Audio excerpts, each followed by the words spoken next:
टूट जाए राजा जी पलंग सागवान के, टूट जाए राजा जी पलंग सागवान के।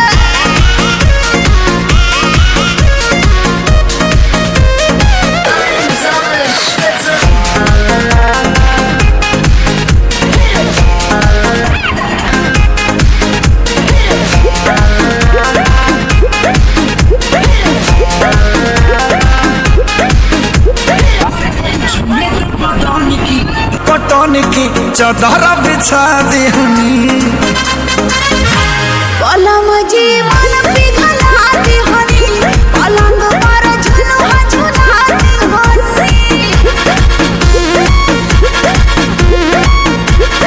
छुए त बदन की देखो न कटन की चादर बिछा देहनी। पलंग जी मन पिघला देहनी, पलंग पर झुलुआ झुला देहनी। परियार बात बेडिया फान के फान के फान के टूट जाए राजा जी, टूट जाए राजा जी पलंग सागवान के, टूट जाए राजा जी पलंग सागवान के। তো বন্ধুরা কি বলবো, চারদিকে একবারে ধানের জমি, বুঝতে পারলাম, মানে যত দূর একবারে চোখ যাবে পুরোটাই ধান। আর দেখতে যে জায়গাটা এত সুন্দর লাগছে, মানে যত দূর চোখ যাবে অত দূরে ধান।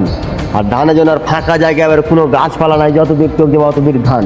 আর ওই জন্য জায়গাটা এত যে সুপার লাগছে দেখতে, কি বলবো আবার সীমানার বাইরে। ও কি ভিউ ভাই, জায়গাটা কোথায় চিনি না, বুঝতে পারলে কি না, মানে জায়গাটা এটা কোথায় না চিনি না। জায়গাটা খুব একবারে প্লেসটা খুব খাতরা, বুঝতে পারলে, ভিউটা চারদিকে গাছপালা আবার মারাত্মক লেভেলের জায়গাটা, বুঝতে পারলাম, কিন্তু জায়গাটা চিনি না কোথায়, মানে খুব জায়গাটা সুন্দর একবার, যাকে বলে আবার খাতরা লেভেলে।